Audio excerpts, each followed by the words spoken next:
Good morning, my dear students.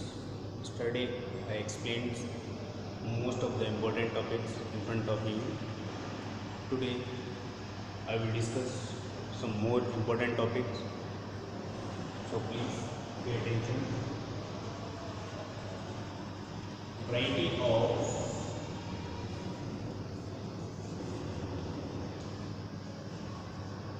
sources to reconstruct history of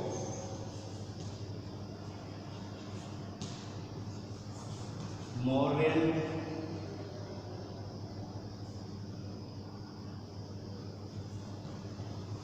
Empire. In this topic, we will discuss what evidences, what source they created a history of the Mauryan Empire. So, if the historians have they used most of the varieties sources to reconstruct the history of Mauryan Empire, like as archaeological finds, especially sculpture, Ashokan inscriptions. If I will say literary works like as Indica, which is written by the Megasthenes, and the Arthashastra, which is also written by the Kautilya, and some of the Buddhist and the Jainism text. From there, most of the source achieved and construct the history of the Mauryan Empire. First, archaeological source.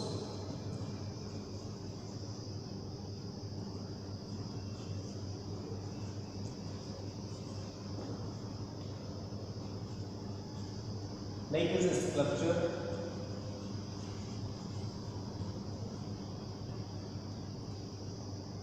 and inscription.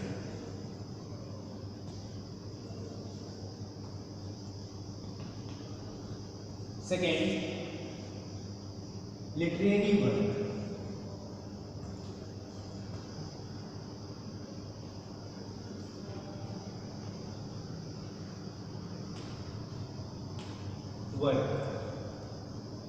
Indica, which is written by the Megasthenes,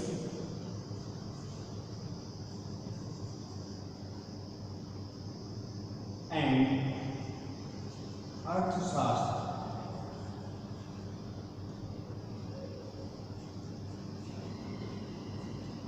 which is also written by Kautilya.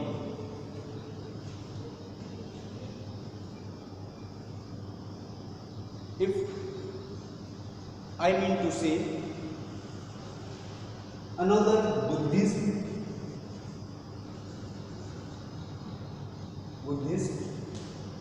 and Jain text,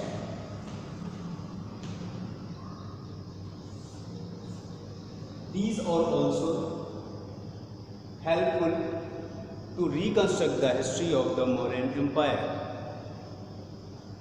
where Ashoka's Dham. What do you understand about the Dham? Dham is a religious.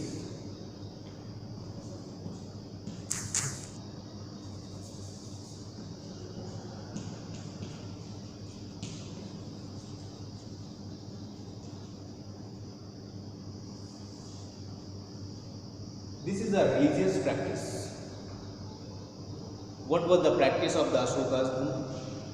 So, Ashoka was the first ruler who inscribed his message to his people on stone, rocks and the pillars. What the inscriptions given by him? He inscribed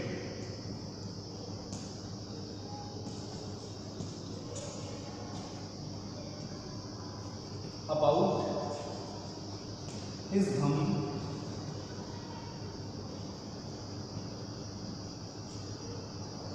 on rocks and pillars. He also appointed special officers relate to the dham who spreads dham in all over the subcontinents. So this was main purpose to spread out the dham in all the parts of subcontinent. Next, what they included in the dham? They included first respect to elders,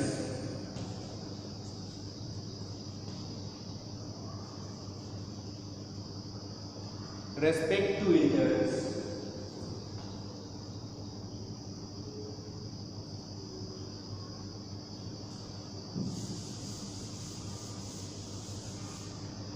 generosity towards Brahmins and others,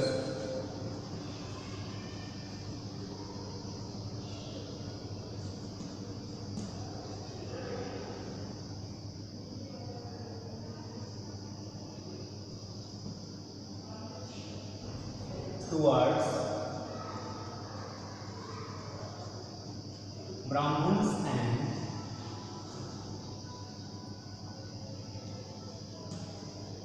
other sects.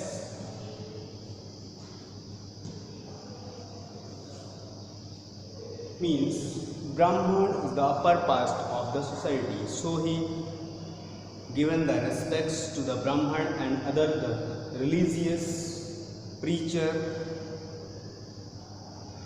kindness to slave and servant. This is also teachings which is inscripted in the Sokas Dham, kindness,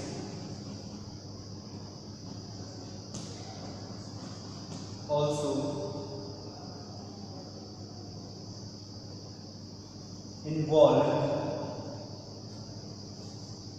for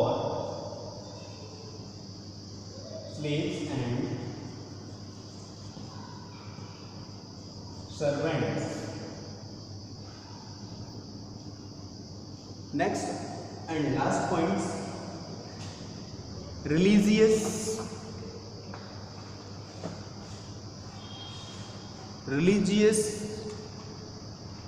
tolerance towards the religions, religious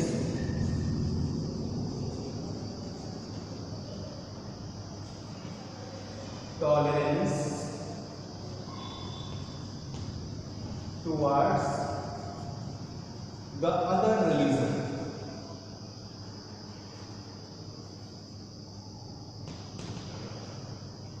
These are teachings which are included in the Sokas Dham. After it, some of the other topics which I explained in front of you.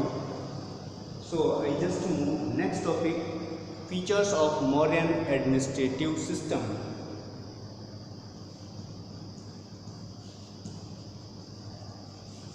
Features of Mauryan administrative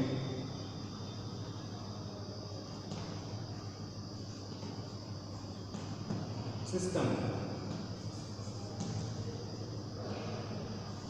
What features which are included in the Mauryan? So it was a great administrative system of that period. He enjoyed absolute power, means he has great powers. Their emperor has a great powers because they extended their empires in a vast territories. The vast empire divided into number of the provinces. Most of the provinces, the state was divided. 5 major political centers. 5 major political centers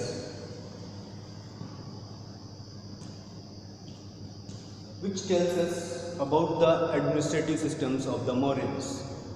First is the Pataliputra, second is the Takshila, third is the Ujjaini, and fourth is the Tosali, and last Suvarnagiri. It was also named as the capital of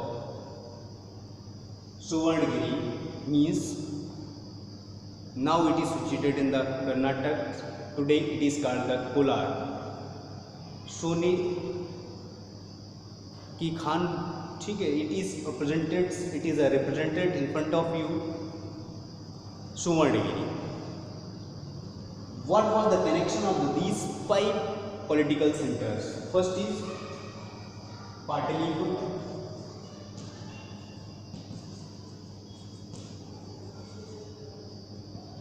second is Ujjaini, Takshila, Tasola,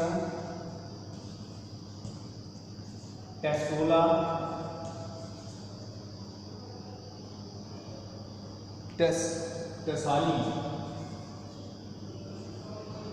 and last is Suvarnagiri.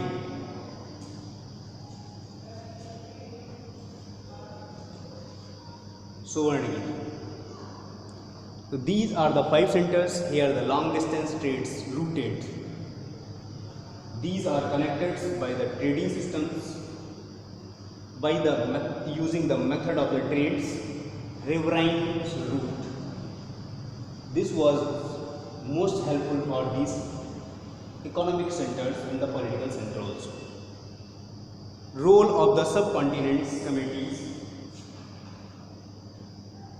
So, according to Mauryan empires, Megasthenes has appointed and mentioned in his documents 6 types of the committees, where the transports, where the armies, where the administrative systems were seen and tagged with each other, like navy,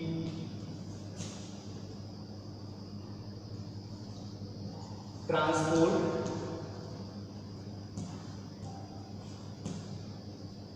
cavalry, chariot,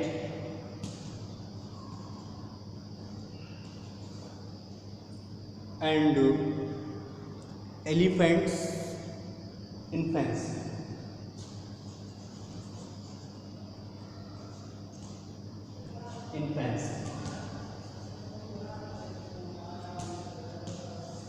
These are correlated and attached with the well-developed of the economy of the centers of the states, and these are the terms which are connected to the army, which is sold the strongest army of that period. After it, new terms which is denoted in front of you, chief and chiefdoms. What do you understand about this? Chief is a powerful man whose positions may be or not may be hereditary. It means he drives to supports from his kinfolk. He appointed as a chief in his family, in his kinfolk, as a group of the members. Functions may be included performing special rituals, leaders. What were the functions? They performs well-trained, well-formed rituals and the other traditions and other tasks which is provided by the chiefdoms, which is provided by the kings. Same as a particular place which is covered by the chief, it is also termed as chiefdoms. Most of the parts, when it was submitted, then it creates a kingdom, where the king was ruled. Another terms which I inscribed in front of you, which I am just explaining in front of you. Next topic, measures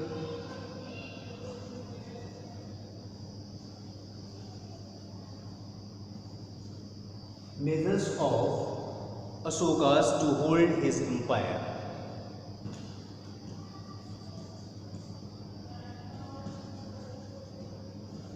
To hold his empire.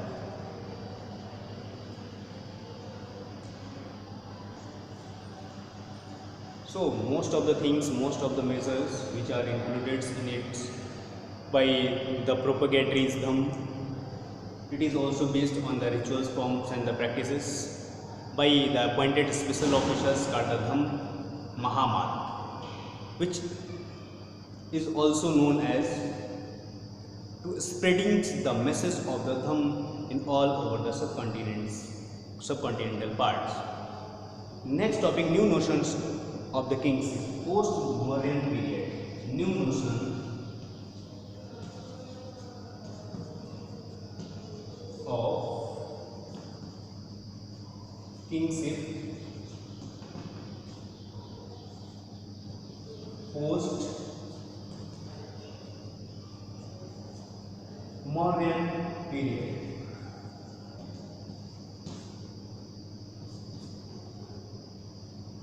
How can you represent? What were the evidences? It to be said it was the post-Mauryan periods.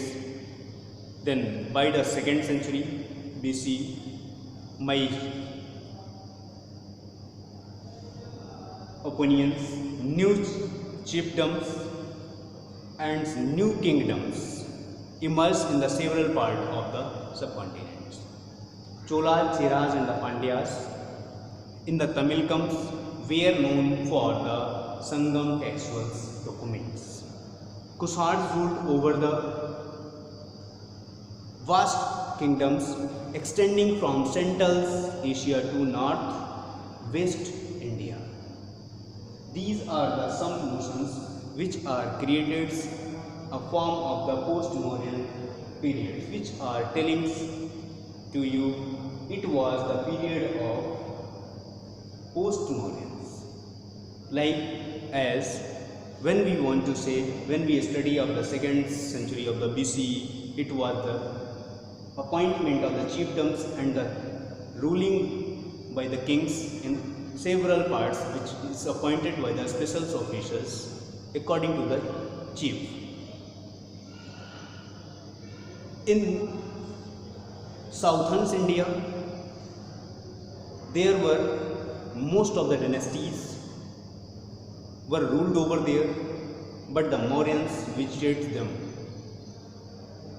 Chola, Chera and Pandyas, these were correlated to the Sangam textuals, literature also called the Sangam literature, Sangam age is also called, where the description of these dynasties.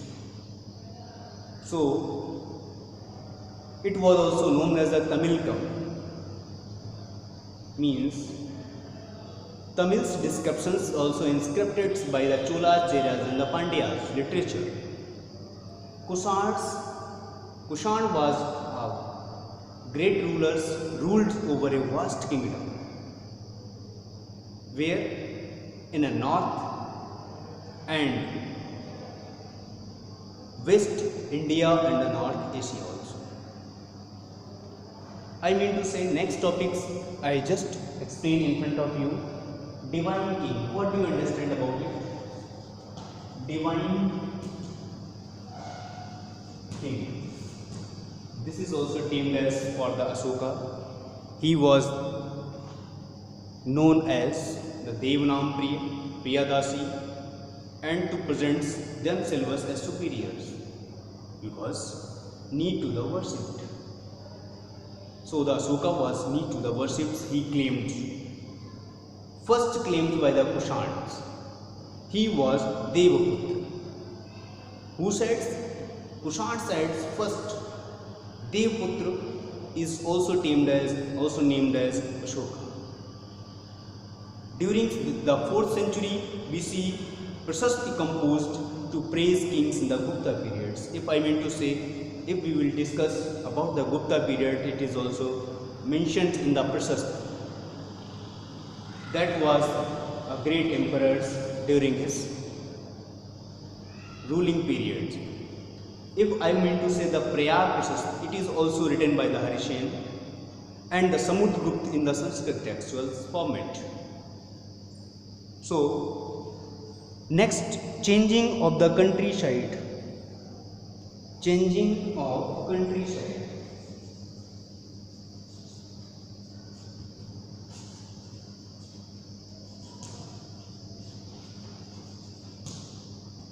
What were the factors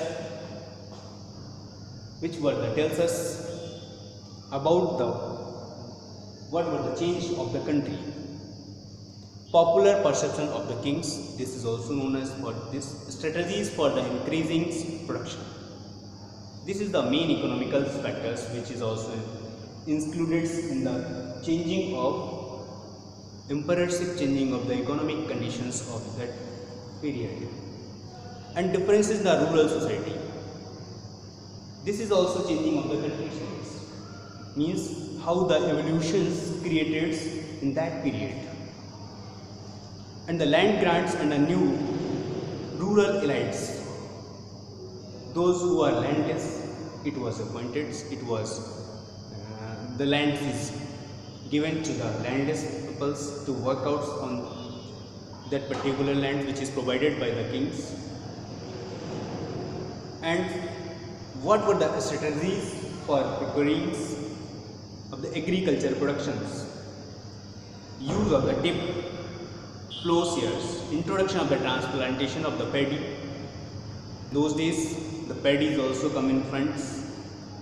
Irrigations through uses of the wells and tanks and the canals also, because it was the well prepared by the kings, well prepared by the administrative systems. So it was most useful for the irrigation system. The agricultures in the semi-arid parts of the Punjab, Rajasthan and the hilly tracts in the north and the central part of the India. So this was the strategies for increasing the productions, increasing the agricultures, recurring productions, productivities also. So this is the topic is important for you. It tells us how the economy to be changed in the post-Mauryan periods and the Mauryan periods. When we will discuss about the productions, it is also based on the economical factors. So it is also tells us the economy is broad, it is a great measures of the Mauryan period. Thank you. Have a nice day.